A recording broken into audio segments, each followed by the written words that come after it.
Welcome to Penrose Learning, where we make understanding easy. You're starting inside Steam's big picture. First, press the Controller Guide button or keyboard ESC to open the big picture HUD. If nothing responds, try Alt plus Tab to check whether Steam is focused.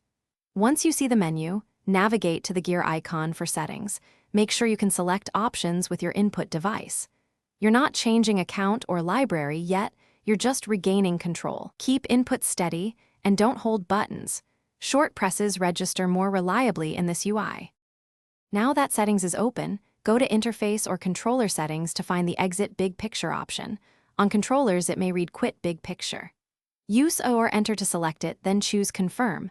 If you prefer keyboard, navigate with Tab and Enter or press Alt plus F4 to close only the Big Picture window. Once confirmed, Steam will switch back to desktop mode. Make sure to wait for the transition. Closing apps too fast can leave Steam unfocused. Finally, check that Steam displays the desktop library and not big picture. If it still looks full screen, restart Steam from the system tray, right-click the Steam icon and choose Exit, then reopen Steam. If the client is frozen and won't exit, open Task Manager, find Steam, EXE and end task, then relaunch Steam. One key troubleshooting tip. If controller input keeps retriggering big picture, unplug the controller before relaunching, then plug it back in after desktop Steam appears. Thanks for watching. If this was helpful, leave a like and consider subscribing. See you next time.